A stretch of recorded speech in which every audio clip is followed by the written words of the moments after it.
IGB Corp is selling off its 20-year-old Renaissance Kuala Lumpur hotel to Ventura International for 765 million ringgit. The disposal is part of the group's efforts to unlock business assets at a favourable price. It expects to make a net gain of 85 million ringgit for FY17. IGB says it plans to use the proceeds for working capital and for suitable acquisitions or investments when opportunities come knocking. In FY15, Renaissance KL contributed about 8% to the group's revenue.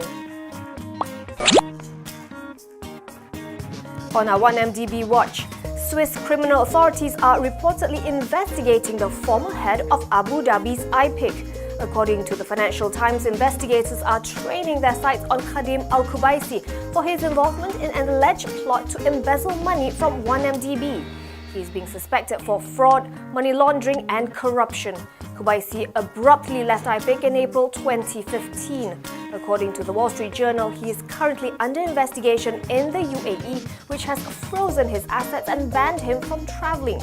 These details come just weeks after US AG Loretta Lynch announced the DOJ's lawsuits seeking the recovery of over $1 billion worth of assets allegedly tied to corruption at 1MDB. The Securities Commission has revised its rules on takeovers. Among others, the Commission has removed the floor for shareholdings, so parties initiating takeover offers no longer need to have a minimum 50% equity interest in the target company.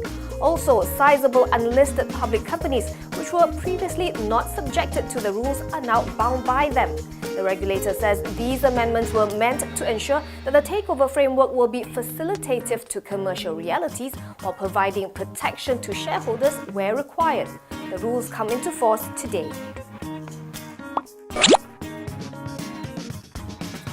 Sime Darby is developing a REIT platform and is starting with a reverse takeover of Singapore's Sizeable REIT. This through a deal between its indirect subsidiaries, Hastings Deering Australia and Sime Darby Properties Singapore, and Japan Residential Assets Manager, which manages Sizeable REIT. Here's how it's going to go. Sime Darby will inject several Australian industrial properties into Sizeable REIT. These properties will then be master leased to Hastings Deering, and then new units in the REIT will be issued to Sime Darby Properties Singapore.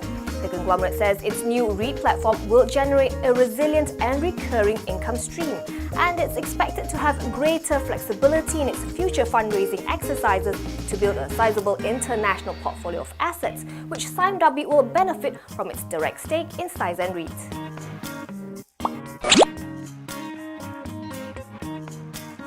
The RSPO may have reinstated IOI Group's green certification, but the plantation giant's customers aren't exactly flocking back. Reuters has it that food companies Nestle, Kellogg, Mars Inc. and Hershey's and healthcare product makers Johnson & Johnson and Reckitt Benckiser have no immediate plans to return to business with IOI. Cargill is also sticking to its guns, while Procter and Gamble told Reuters it has ended its relationship with IOI. Unilever is still looking into RSPO's decision. The industry watchdog has come under fire for lifting its suspension on IOI, which happens to be one of its founding members. Environmental groups say the move is premature and that companies shouldn't be buying from IOI just yet.